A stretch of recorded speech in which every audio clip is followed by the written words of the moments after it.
Hola, muy buenas noches. Vamos a continuar con la clase de terapia neural. Esta es la clase 2. Soy el profesor Víctor Trujillo. Ya hemos hablado anteriormente acerca de la terapia neural y propiamente dimos una introducción acerca de cómo es esto.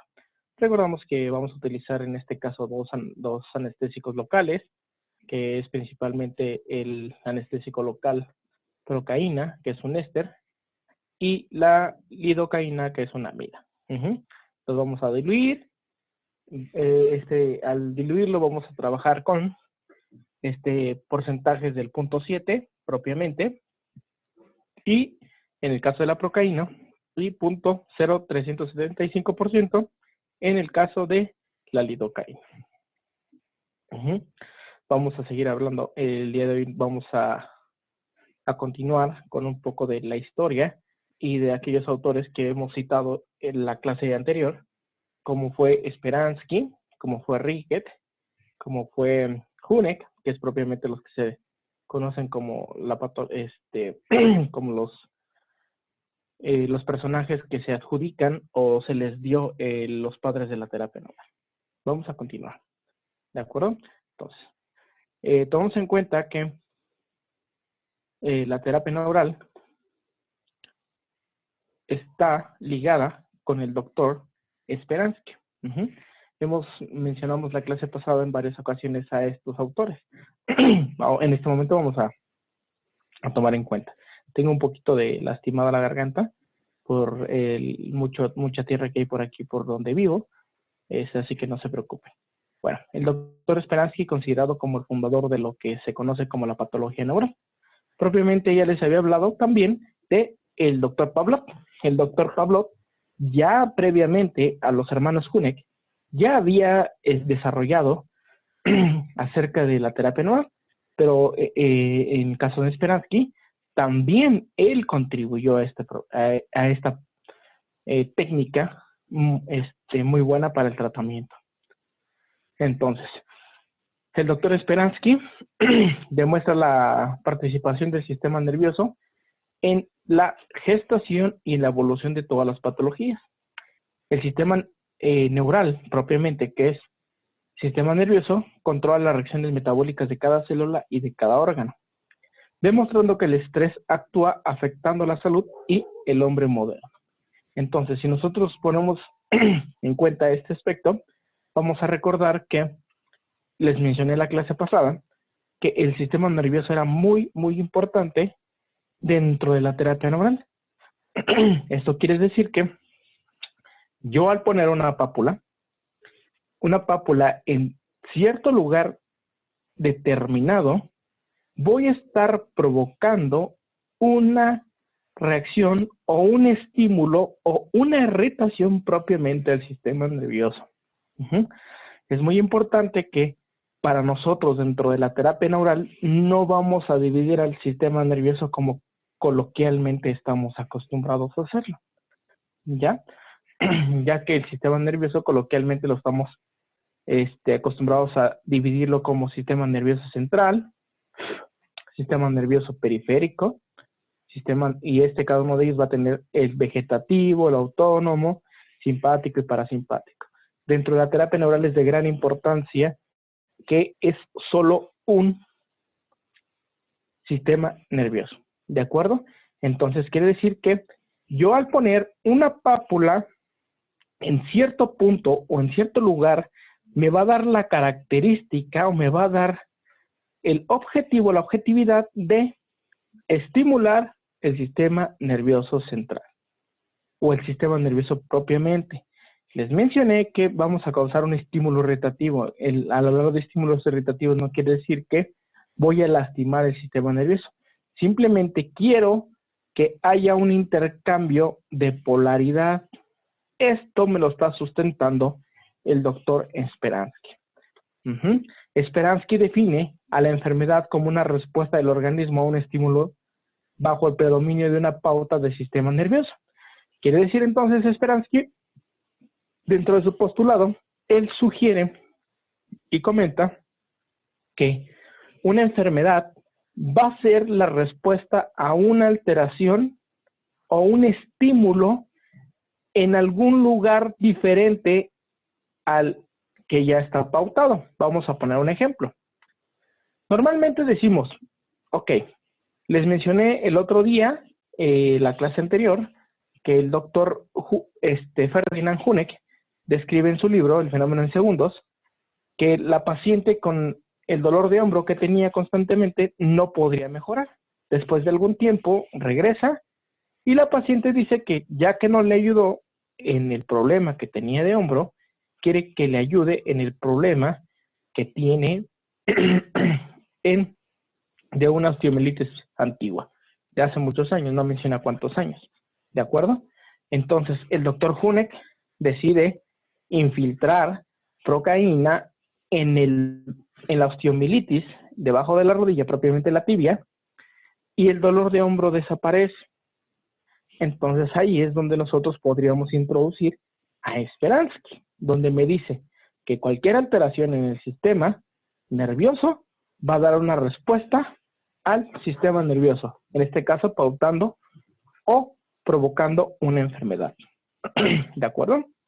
El impulso que hace que surja la enfermedad puede provenir de cualquier parte y transformarse en un foco de irritación nerviosa, ocasionando una despolarización de en el caso de la neurona molecular, de todo el sistema neurovegetativo. Una comprobación de esto se logró al inocuar aceite con veneno crotálico debajo de una obturación dental, produciendo el paso del tiempo una hemorragia intestinal, y al retirarlo se eliminó el problema. Aquí quiere decir, vamos a hablar un poquito entonces. En el caso de, aquí el doctor Speransky habla de que ellos enfermaron alguna parte del cuerpo y por respuesta tuvieron una hemorragia intestinal. Aquí es donde surge el doctor Adler, también ya lo hemos mencionado en la clase pasada. El doctor Adler nos va a hablar de odontoneurofocal, terapia neural enfocada propiamente en la boca, porque ahí es donde encontramos también muchos campos interferentes. Recordamos que la clase pasada puse la pauta de campos interferentes, ¿de acuerdo? Es de gran importancia porque ese término lo vamos a estar utilizando o lo vamos a estar escuchando todo el tiempo, ¿de acuerdo? Bueno, entonces él dice, Speransky dice, perfecto, ya hubo una lesión que tal vez no me dejó una cicatriz, pero quedó memoria. Esta memoria se llama memoria del vegetativo. Consiste en la sensibilización que una vez producida por un foco de interferencia puede permanecer fija en la memoria del sistema vegetativo. Durante meses o años iba actuando silenciosamente y destructivamente. Por ello, para lograr la curación de todo es indispensable borrar todas las huellas de la enfermedad y lesiones cicatriciales que se han padecido. Vamos a regresar al ejemplo del doctor Huneck. Entonces, la paciente sugería que hace muchos años había tenido ese problema de osteomielitis, pero jamás se lo había tratado. El dolor de hombro se lo habían tratado en varias ocasiones, pero sin ninguna objetividad, sin ningún punto a su favor de la paciente. Cuando el doctor Huneck decide tratar el punto de osteomielitis y en automático se quita el dolor del hombro, pues ¿qué hablamos ahí? De la memoria del vegetativo. ¿Cuánto tiempo pasó? Pasaron muchos años para que esta patología de osteomielitis le diera problemas a la paciente en el hombro. Entonces, siempre que nosotros vamos a tratar a algún paciente, debemos de pensar y debemos irnos más atrás del punto. Quiere decir, interrogar a mi paciente si tiene algún campo interferente. Vamos a preguntar qué es un campo interferente. Un campo interferente, pues propiamente lo voy a resumir, más adelante lo voy a dar la definición como tal. Un campo interferente es todo aquel interrupción toda aquella interrupción de el potencial de membrana. Habíamos hablado que el potencial de membrana era de menos 45 a menos 90 minivolts, dependiendo el autor. propiamente, si nos vamos haciendo estrictos, vamos a hablar que el potencial de membrana es de menos 90 milivolts, pero va a estar todo el tiempo oscilando en eso, ¿de acuerdo? Entonces, un campo interferente puede ser una cicatriz, un golpe, una mordida de perro, una episiotomía después de una cirugía, pero también sin descartar los campos interferentes emocionales, que son muy importantes. Muy bien, entonces continuamos con Speransky. La terapia neural reacondiciona la comunicación nerviosa y esto corrige de fondo tantas anomalías como lesiones o enfermedades se hayan tenido en la vida.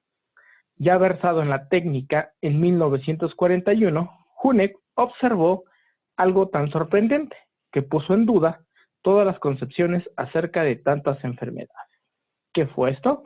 Pues propiamente lo que el doctor Speransky ya había descubierto con anterioridad. Pero él se encargó, los hermanos Hunek se encargaron propiamente de recopilar toda la información que Pavlov, Speransky, Pischinger habían hablado y lo asentaron y por eso se les dio el nombre de los padres de la terapia neural. ¿Ok? Aquí viene lo que les decía. Un paciente con dolor de hombro a la que había aplicado infinitamente de tratamientos infructuosos, le apliqué un bloqueo en la zona y no experimentó mejoría alguna. Al tiempo, regresó con el problema acentuado y ahora además quejándose de una inflamación secundaria de una antigua cicatriz de una osteomielitis en su pierna izquierda, la cual trató y desapareció el dolor. Esto es lo que sustentaba la patología de Speransky o la teoría de Speransky. Entonces, vamos a recordar. La teoría de Speransky tiene que ver directamente con el sistema nervioso. Recordemos que nosotros no vamos a dividir el sistema nervioso. El sistema nervioso solo se divide a nivel médico o a nivel para su estudio. ¿De acuerdo? Vamos a continuar. La siguiente teoría en la cual nos vamos a sustentar es en la patología relacionada de Rickett. Rickett es un doctor, también un médico, se llama el doctor Gustav Rickett. Él en 1905 desarrolla la teoría de la patología relacionada, en donde cada célula tiene relación dependiente con el resto del organismo. ¿Qué quiere decir esto? Una célula miocítica del músculo tiene comunicación con una célula epidérmica, a pesar de que no estén en contacto a sí misma. Vamos a poner otro ejemplo. Una célula hepatocítica del hígado tiene comunicación con una célula del epidermis. Otro ejemplo. Un osteocito tiene comunicación con una célula del sistema nervioso o tiene comunicación directamente con el sistema renal, con nefronas. ¿Cómo pasa eso? Pues entonces el doctor Rickett dice que cada célula va a tener una comunicación entre una y otra. Vamos a leer un poco. Dice, relacionado en donde cada célula tiene una relación dependiente con el resto del organismo. El rechazo, los conceptos que pretenden aislar al aparato infinitesimal celular del estado anímico y respecto a adaptativas del sistema nervioso. Ahí es donde las bacterias jamás generan directamente la enfermedad. Es la interferencia que se produce sobre el sistema nervioso vegetativo lo que abre paso a la enfermedad. ¿Qué quiere decir esto? Rickett, dentro de su patología, él sustentaba que una bacteria iba a interrumpir o va a interrumpir propiamente la información de célula a célula. ¿De acuerdo? ¿Qué quiere decir esto? Entonces, quiere decir que tengo una célula aquí y otra célula aquí. Cuando tratan de comunicarse una entre otra, la bacteria entra esto aquí, entonces se pierde la comunicación y es cuando comienza a haber un caos entre comunicación celular. Esto sustenta el doctor Rickett, Gustav Rickett. Continuamos. Entonces, la patología relacionada a Rickett nace antes de la terapia neural de los hermanos Hunek, al igual que la de Pavlov, al igual que la de Speransky. Esta terapia se basa en la experiencia acumulada del uso de anestésicos locales. Todos ya hablaban de los anestésicos locales, es muy importante. Patología relacionada de Rickets es la base científica de la terapia neural que se adelantó en el tiempo, así como la terapia neural es la consecuencia médica pragmática y lógica de la patología relacionada. Ya el doctor Rickets previamente entonces dice, perfecto, una célula y otra célula pierden la comunicación y se va a enfermar, ¿de acuerdo? Speransky dice, sistema nervioso, esa comunicación entre célula y célula se lleva a cabo por el sistema nervioso, que es muy importante esto entonces. Entonces, la patología de celular, de que la célula alcanza el propio estímulo funcionando por sí sola, se alimenta y se multiplica por sí sola. Esto va a pasar entonces, se va a alimentar, va a trabajar por sí sola, en un solo principio que tuvo como consecuencia el descuido del comportamiento de la sangre y del sistema nervioso. Anteponemos la concepción basada en la observación de que todos los múltiples procesos celulares y tisulares tienen relación causal a la sangre y los capilares y el demás sistema nervioso, de los cuales los nervales de acuerdo al tiempo y no por jerarquía son primeros que, de acuerdo al proceso celular, producen cursos diferentes y producen cambios macro y microscópicos. ¿Qué quiere decir esto? Dice entonces, Rickets, dentro de su patología, no se explica que la célula y célula se van a comunicar, pero ¿por dónde va a viajar toda esta comunicación? A través del sistema, sí, a través del sistema circulatorio. Hablamos de capilares y todo esto. Toda esta información va a llegar a través del sistema circulatorio. Entonces estamos hablando aquí, sistema nervioso a través propiamente de nervios. Patología Rickets, comunicación de célula y célula, sangre. Es muy importante entonces. La sangre corre a través de todo el sistema, a través de la más pequeña parte de nuestro cuerpo, ¿sí? Va a llegar sangre. Independientemente de las uñas, no llega sangre. La parte más superficial de la piel no llega sangre. En el cabello no llega sangre, pero antes de ellos va a haber algo que los nutre todo el tiempo. Y hay comunicación. Las experiencias de Rickets consistió en la observación microscópica, duradera hasta por días, de los vasos, sobre todo los capilares, el intersticio, así como las células parenquimatosas que en forma reproducible repetían reacciones comparables, lo que le permitió establecer las etapas o leyes de este proceso. ¿Sí? Entonces él, a través de la observación, es como desarrolla todo este funcionamiento tan importante. Muy bien. Entonces, los cambios celulares correspondían exactamente a los hallazgos microscópicos. Él se daba cuenta a través de la observación que había cambios microscópicos, había cambios dependiendo del lugar donde él tenía las células que estaba observando. Si las modificaba o las cambiaba ligeramente de posición, me iban a dar respuestas diferentes a lo que normalmente tenían. Vamos a poner un ejemplo. Él veía X células y un día ponía mucha luz y veía como su comportamiento. Otro día ponía poca luz y veía su comportamiento. Un día no ponía luz y veía su comportamiento. Entonces, él demostró que el estímulo no afecta o actúa directamente en la célula, sino que vía sistema nervioso. El estímulo acaba llegando al hallazgo patológico. Ya viajó a través de la comunicación intercelular, pero esa comunicación intercelular la lleva a cabo el sistema nervioso. Entonces aquí ya estamos aunando la patología de Rickets a través de las células y la teoría de Speransky, que me habla del sistema nervioso. ¿Te dieron cuenta que no hablamos del sistema nervioso central ni periférico, simplemente sistema nervioso? Una particularidad descrita por Rickets y comprobando por Moynier es la actividad del parasimpático en los vasos. Esta actividad consta de la vasodilatación activa, que es mayor al logrado por la vasodilatación por simpaticolisis, mediante por acetilcolina, y que en resultado da hiperemia de importancia decisiva para el crecimiento orgánico y la regeneración. Aquí él me quiere decir, si yo le meto algún medicamento, pues va a dar como respuesta. Pero es muy, muy diferente la respuesta que me da de forma natural. ¿Ok? Otras observaciones del doctor al sistema nervioso vegetativo es la irritabilidad de las fibras, aunque sean central o periférica. El estímulo produce a nivel periférico más irritación que a nivel central.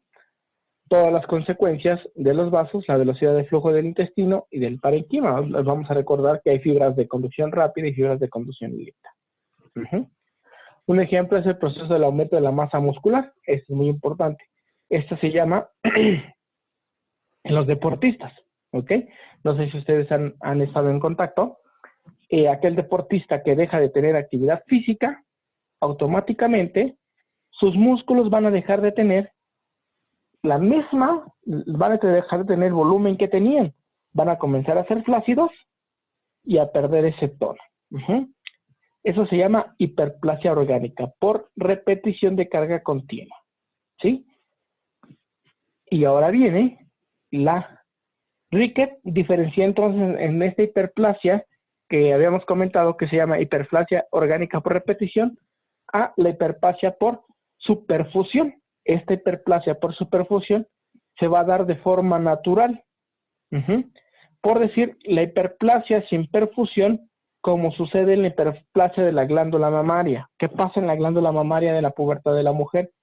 Comienza a crecer. En el crecimiento del uso después de comienza a crecer de forma natural.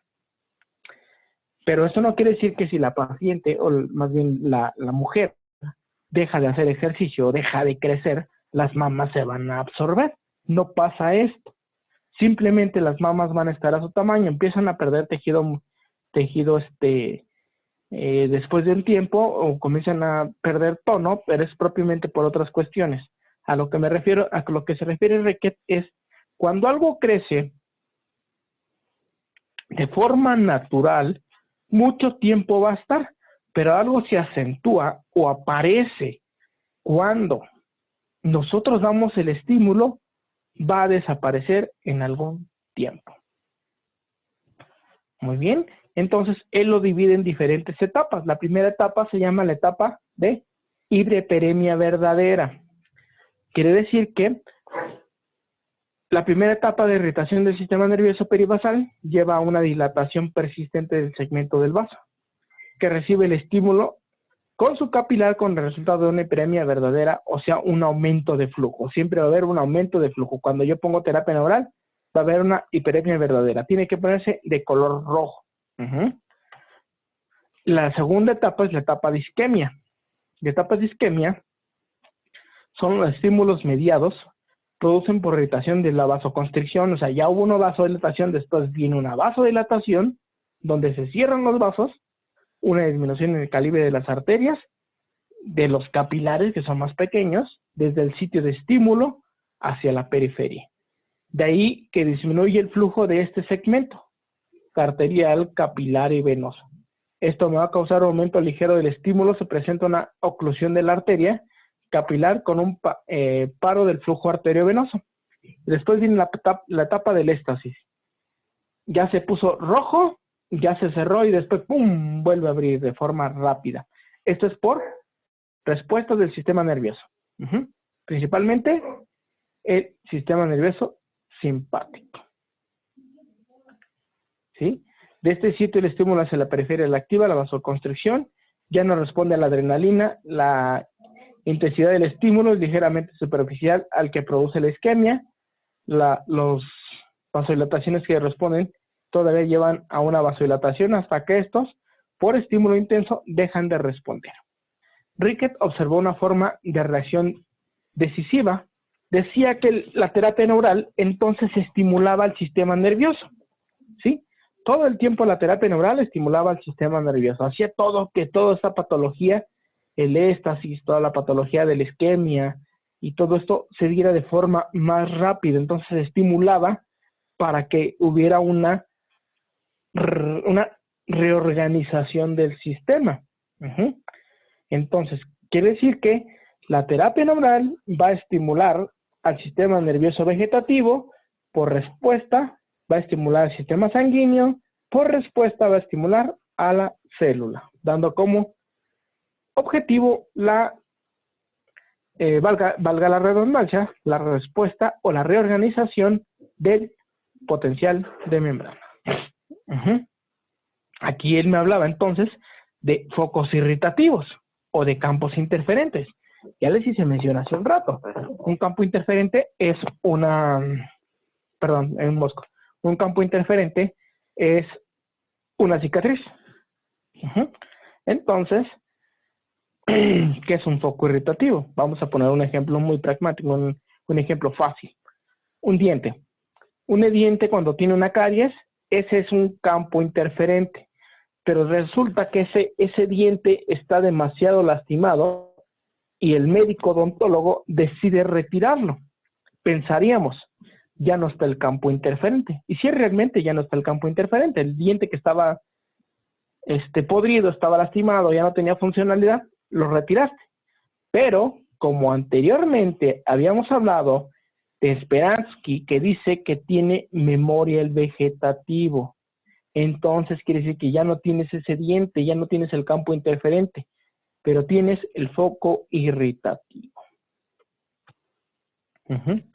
Entonces esto quiere decir que todo el tiempo el sistema nervioso está engramable, tiene que estar engramando, entrando a un lado, entrando en otro, entrando a un lado, porque esto va a hacer que se modifique. Pero ¿qué pasa si se tapa por alguna patología? Una bacteria, cualquier cosa, impide que se vuelva a anclar o se vuelva a unir de forma natural. Esto me va a traducir como una patología. Y aquí es donde viene la terapia neural, ¿sí? Que me va a estimular al vegetativo, también se puede llevar a cabo de forma inversa, usando un anestésico local, que puede eliminar el estado irritativo patológico del vegetativo, normalizando la función de este. Quiere decir, sí, háganme cuenta, yo tengo aquí esta función. Normalmente salen los milivoltios. La bomba sodio-potasio es muy importante aquí porque entra, sale. Resulta que la bomba sodio-potasio se tapó. Lo que hace en anestésico local tiene un potencial de membrana de menos 260 milivolts. Entonces quiere decir como si yo a estas células le diera un electroshock. Pero ¿cómo se da el electroshock? ¡Pum! Y lo quito enseguida. Viene la descarga y lo retiro. Viene la descarga y lo retiro. Esto es lo que pasa en el electroshock. Hago que la célula que estaba sin función se recupere, se reviva, más bien no reviva, sino se reactive y comience su función de forma natural. La causa de esto se debe al efecto del anestésico local, es el del estabilizador de la membrana, en el caso de la procaína, por un metabolito del PABA. Esta es una condición básica para el efecto terapéutico de los anestésicos locales, o sea, la base de la terapia neural. Esto es muy importante, porque la escuela de Hunek, o la escuela huneckiana, me dice que si el paciente es alérgico a la procaína, no es candidato a recibir terapia neural. Esto es por sus metabolitos de degradación, que es el PABA, ácido paraminobenzoico. Y aparte tiene otro metabolito de degradación que se llama el DEA, dietilaminoetanol. Este es muy importante, ¿de acuerdo? Les voy a mandar más adelante un artículo en el cual ustedes pueden sustentar esto que les estoy diciendo. Entonces, esta diapositiva nos va a llevar a un resumen. Quiere decir entonces, el anestésico local de elección para terapia neural se llama procaína. En segunda instancia voy a utilizar lidocaína, pero solo en caso de que el paciente no sea candidato para recibir terapia neural con procaína, ¿sí? Porque vamos a hablar también de la primera práctica que van a hacer ustedes. Se llama práctica de reacción cutánea. El mecanismo terapéutico no solo se debe a la interrupción de la irritación, como ya les dije. El anestésico local va a interrumpir y después va a dejar que se restablezca todo. Que en este caso sería la simpaticolisis, sino en forma paralela. La anteriormente descrita vasodilatación parasimpática con el efecto inverso de la isquemia. Este es el paso terapéutico causal, otra vez en la base del mecanismo del propio organismo, que sucede en el lapso muy corto de tiempo y que en enfermedades producidas por campos interferentes permiten que se presente en lo que conocemos entre los terapeutas como el fenómeno en segundos. Quiere decir que cuando yo le doy exactamente al campo interferente que me está provocando la enfermedad, vamos a poner otro ejemplo, no sé, una cicatriz de todos anduvimos en bicicleta, la gran mayoría anduvimos en bicicleta, aquellos que tenemos más de 25, 26 años, las bicicletas se les rompían los pedales y cuando íbamos en la bicicleta se nos abababa el pie y ¡pum! El pedal nos pegaba en la espinilla. Eso hizo cicatriz.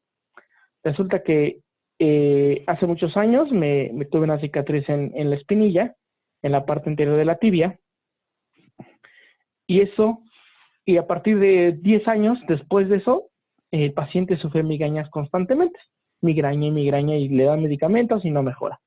Resulta que el paciente viene, tú le estás haciendo terapia neural y localizas que está una pequeña cicatriz del golpe de la bicicleta del pedal. Muchos de ustedes van a decir, ah, sí, ya me acordé y hasta me duele. Entonces quiere decir que esa es la memoria. Le picas al paciente esa cicatriz y enseguida el dolor de cabeza o la migraña que ya iba desapareció. ¿Qué me quiere decir eso? Que encontraste el campo interferente que estaba provocando la migraña del paciente. Y la respuesta que me dio se llama fenómeno en segundos. Esta patología, esto me lo sustenta el doctor Rickett y Speransky. Si se contempla la patología de Rickett en relación a su uso clínico, o sea, la aplicación de esta experimentación con relación al uso clínico, vemos que hay un inmenso número de indicaciones para la terapia neural según Huneck. No veremos todas las enfermedades tratables con este método, sino solo las posibilidades según este principio. Quiere decir que todas las patologías podemos tratarlas. Pero aquí, y luego se cae en un error, dice, entonces la terapia neural me sirve para tratar diabetes. Dígame cuáles son los puntos. Muy importante, porque no hay una receta para tratar terapia neural. Lo que yo tengo que hacer es ir en busca de campos interferentes, siguiendo la teoría de Speransky, siguiendo la teoría de Rickett, en los cuales podría yo ayudar al paciente, o puedo ayudar al paciente. Entonces quiere decir que yo no voy a ver pacientes con diabetes. Voy a ver don Juanito que tiene diabetes, o doña Jovita que tiene diabetes, o don Javier que tiene diabetes. ¿A qué me refiero? Que voy a individualizar las patologías del paciente. Es muy importante. En terapia neural no vemos enfermedades, vemos enfermos. Entonces, quiere decir que voy a tratar de acuerdo a los síntomas y signos que tenga el paciente, a pesar de que la diabetes sea una enfermedad global que muchos pacientes la van a presentar. Muy bien. Entonces, tomando en cuenta las 3 etapas, ¿sí? Estas 3 etapas o leyes podemos diferenciar en grupos de terapia que nos orientan en cuanto a las especialidades médicas ortodoxas, sino a la fisiopatología del vegetativo. ¿Qué es vegetativo? Sistema nervioso. ¿Qué tipo de sistema nervioso? Recuérdenos que no lo vamos a dividir, solo es sistema nervioso y ya. Enfermedades degenerativas podemos tratar, ya platicamos acerca de la diabetes. Enfermedades infecciosas, ¿qué infecciones? Bacterias, virus, cualquier otra.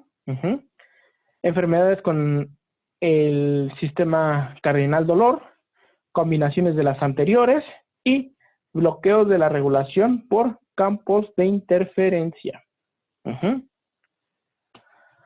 Entonces, todas estas áreas que ya hemos mencionado podemos tratarlas o existe la posibilidad de tratarlas con terapia neural. y el concepto de tratamiento es el mismo. Solo que hay que ver cuál es la táctica que voy a desarrollar. La táctica terapéutica, siempre todos los que somos médicos terapeutas, todos estos, vamos a desarrollar una táctica de tratamiento. ¿Cómo voy a tratar a mi paciente? Y para eso es que yo estoy aprendiendo diferentes técnicas. Por eso sé alopatía, miopatía, acupuntura, terapia neural, ozono, flores de Bach, etcétera, todas estas. Porque me van a hacer que desarrolle una táctica de tratamiento la que mejor le convenga a mi paciente. Esto se debe a que debe de ser individualizado. La individualidad de cada caso depende de las reacciones causales de cada enfermo, porque cada enfermo va a responder de diferente forma. Hemos tenido pacientes en los cuales le ponemos terapia neural y comienzan a carcajearse. Hemos tenido pacientes que les ponemos terapia neural y enseguida empiezan a llorar, o se deprimen, o el dolor les aumenta. Esto quiere decir que puedo esperar cualquier reacción del tratamiento de terapia neural una vez que yo le dé al cabo. Entonces, ¿cuál es el pilar fundamental? Una buena historia clínica, una buena historia de vida al paciente. Una exploración exhaustiva, por orden que es importante para nosotros los campos interferentes. Un buen diagnóstico neural terapéutico se tendrá que encontrar individualmente. Quiere decir que lo voy a hacer para cada paciente. Muy bien. A primera vista, parece incomprensible que una gran variedad de enfermedades pueda yo tratarlas con la terapia neural. O sea, muchos me van a decir, oye, espérame, como un anestésico local y eso a dosis baja, que me vas a picar en un punto, me va a ayudar a todo lo que tengo. Esto es porque estoy haciendo una patología relacionada, según Rickett, y a los trabajos que ya previamente habían hablado, el doctor Esperansky, y que más adelante vamos a ver también de los trabajos de Pischinger. Entre otros. Esta terapéutica tiene un fundamento científico. ¿Qué es el neural terapéutico? Esto es muy importante. La elección del neural terapéutico para hacer una buena terapia neural es de suma importancia. Ya hace un rato les había dicho, los metabolitos de degradación de la procaína en PABA, que es una forma de vitamina, y el DEA, que es una sustancia parecida al DMA, que es un neurotransmisor que se libera de forma natural a nivel del sistema nervioso, me van a ayudar para dar una respuesta. No solo es importante la interrupción corta del estímulo, sino también la vasodilatación que lleva a la hiperemia y una rápida normalización del tejido. ¿Quién me lo da? La procaína. La interrupción corta de la transmisión es importante para permitir una terapia regulación de este organismo. Esto quiere decir neurofisiológicamente. Por eso es que yo utilizo un neural terapéutico a dosis extremadamente bajas, porque no me interesa bloquear al paciente, me interesa reorganizar, ¿de acuerdo? No tiene sentido interrumpir la transmisión por mucho tiempo, como lo hacen los anestésicos modernos. Entonces, por eso ni siquiera voy a utilizar bupivacaína, mevivacaína, no me sirven. Solo voy a utilizar dos. El principal, que es procaína, y el segundo, que es lidocaína.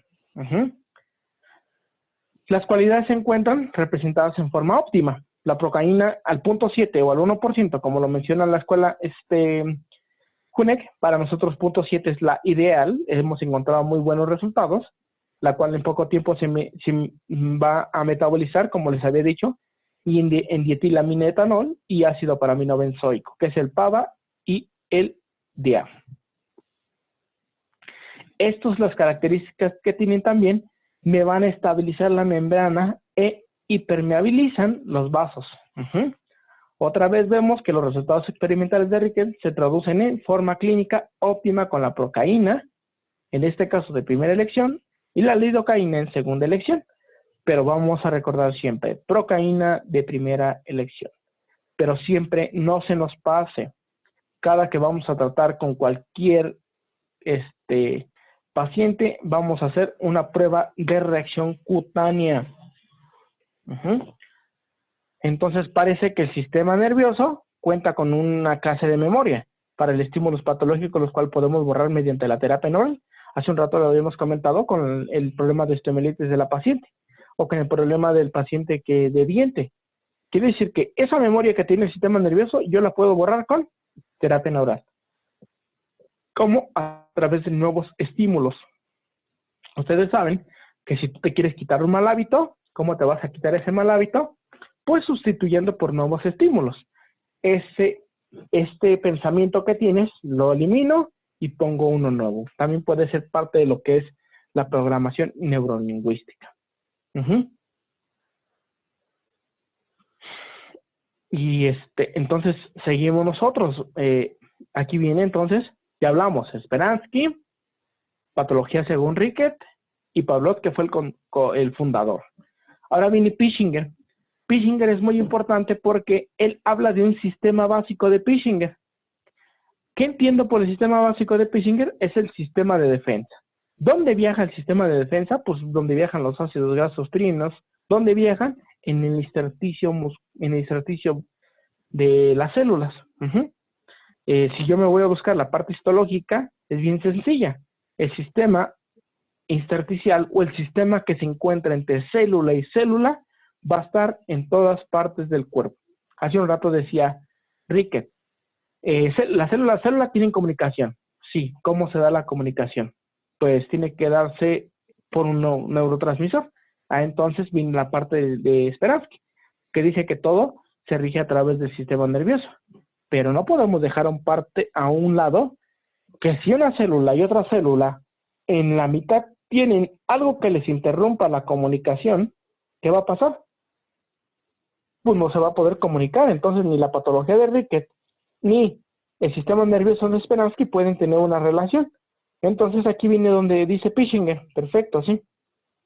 Pero aquella bacteria, aquel campo interferente, aquel patología que me va a alterar, se encuentra en el sistema básico.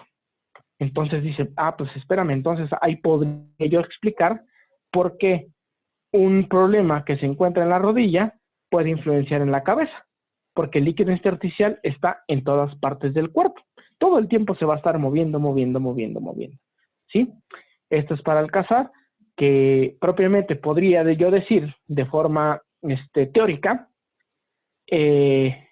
un golpe que me dé en el dedo pequeño, ese líquido intersticial en la noche podría estar en el sistema nervioso central, que por eso dije teóricamente, podría estar en el sistema nervioso central, provocándome migrañas o cefaleas o vómito o cualquiera de estos. Sin ubicar que la patología comenzó en el pie. ¿Quién se interrumpió? El sistema nervioso. ¿Quién no se pudo comunicar? Las células de Rickett. ¿Quién se encarga de llevar la información? Sistema básico de Pischinger. Entonces dice que la dependencia siempre entre uno y otro siempre tiene que ver a través de el sistema básico o, como les dije, ¿sí? El líquido intersticial, ¿de acuerdo? Es por la razón que solo a través de ese sistema es posible una reacción de totalidad. Esto hay que repetirlo terminantemente. Cualquier otro proceso funcional, en última instancia, depende de la función transmisora. Si el sistema básico de Pischinger o el líquido intersticial no tiene propiamente un equilibrio, pues simplemente la información que manda una célula a otra no va a llegar. ¿Por qué? Porque hay interrupción en la parte central. Entonces, pues aquí tenemos una imagen, cómo entre cada célula, todas las células que nosotros vemos en la imagen del lado derecho, nunca van a estar juntas. Siempre va a haber un espacio. Esto se conoce el espacio de Pischinger o el sistema básico de Pischinger. Sí, creo que se llama líquido extracelular o líquido intersticial. Muy bien. Vamos a pasar hasta la parte que más nos interesa. Ya sabemos cuáles son las funciones del sistema básico de comunicación. Para esto dice que una inyección subcutánea o una pequeña pápula que yo le haga a un paciente me va a dar una respuesta. ¿Pero cómo va esa respuesta? Esta respuesta va a ser porque se encarga el sistema nervioso, dio la información, la patología según Rickett, las células necesitan información y el que se encarga de llevar es el sistema básico de Pischinger. Para esto viene entonces la respuesta, una pregunta que siempre me hacen. Oye, ¿cada cuándo puedo poner terapia neural? Pues cada cuándo puedes poner terapia neural de acuerdo al sistema básico de Pischinger. El sistema básico de Pischinger me lo va a sustentar en 4 en tres grandes pilares. ¿Cuáles son? Shock, contrashock y fase de acomodación. Es muy importante que el shock es el que va a experimentar el paciente en cuanto tú pones el neural terapéutico. ¿De acuerdo? En cuanto tú pones el neural terapéutico, el paciente va a dar el shock, que dice, uy, me mareé. Entonces, a partir de ese momento, Pischinger dice que dura de 24 a 48 horas ese estímulo. Entonces, vamos a hablar de 1 a 2 días. Después viene la parte del contrashock, que es donde aparece el cuadro clínico propiamente dicho de la patología que estoy tratando, que es de 4 a 5 días. Ya estamos hablando de 4 a 5 días más un día de la parte del shock. Y luego viene la parte de acomodación, que son otros 4 o 5 días. Quiere decir que si yo nos sumara serían 8 días los que estoy trabajando. Por eso es que yo voy a poner terapia neural cada 8 días o cada semana. Esto es con el objetivo de esperar la parte del estímulo verdadero, que es shock, contrashock y fase de acomodación. Muy bien. Entonces, la fase de shock me va a servir para delimitar las infecciones o delimitar dónde está el problema propiamente. ¿De acuerdo? La fase del contrashock me va a servir para saber cuál es la patología realmente que tiene el paciente. Va a decir el paciente, oye, ¿sabes qué? Los primeros días me dieron vómito, me sentí un poco mal. Después del tercer día me dolía mucho la cabeza o me dolía mucho la pierna, no tengo ni idea por qué pasó, y el último día pues me sentí bien. Quiere decir que tú tienes que irte a trabajar a la parte de la patología verdadera, que es la parte de la pierna, en este caso, este ejemplo.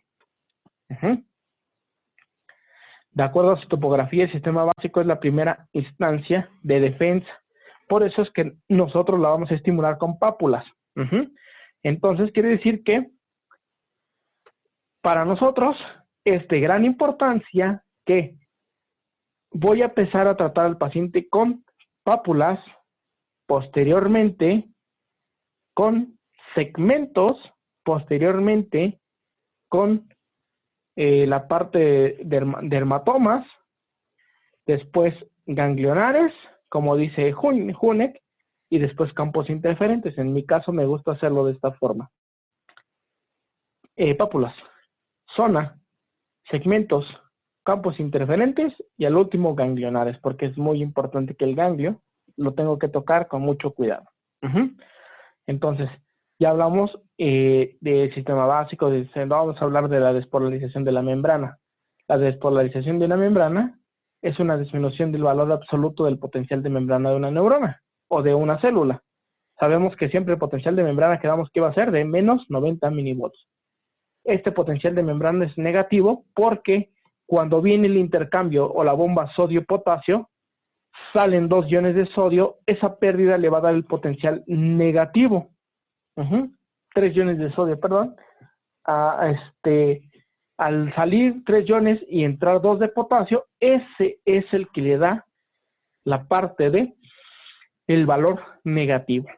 Si esos menos 90 milivolts se llegan a alterar, vamos a decir, esos menos 90 se ponen en más 90, eso me dice que está alterado el potencial de membrana. Y eso se va a traducir en una patología según lo que ya vimos. Aquí tenemos una imagen, cómo la información nerviosa corre de negativo a positivo, de negativo a positivo, de negativo a positivo. Si en algún momento esa información se interrumpiera y se modificara cualquiera de las señales que nosotros estamos viendo en esta imagen, estaríamos hablando de que hay una alteración en el potencial de membrana, que más adelante en algún momento el paciente lo va a recibir como una patología o una enfermedad. Y aquí es donde el otro gran médico que aportó para la terapia neural, de hecho hay un libro, el libro de Peter Dush, se llama Atlas de infiltraciones de terapia neural de Peter Dush, donde me dice que cada célula equivaldría a una pequeñísima batería. Esta batería que ver desde 40 a menos 90 milivolts. Por eso, cuando una batería se descarga, una batería yo al ponerle un electroshock o poner una descarga, esa batería se reactiva y es como puede volver a funcionar.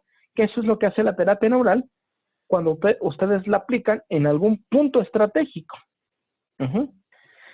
La energía necesaria entonces que necesito para que esta batería funcione y este campo interferente pueda eliminarse y volver a restablecerse, pues es con lo que ya les había dicho, con un anestésico local, ya que este anestésico local va a poseer un gran potencial energético, que esto, el autor de Dodge me dice que es de 290, yo entre otros les hablé de 260, pero aquí hay otra información, las dos son verídicas, 290, de 260 a 290 milivolts.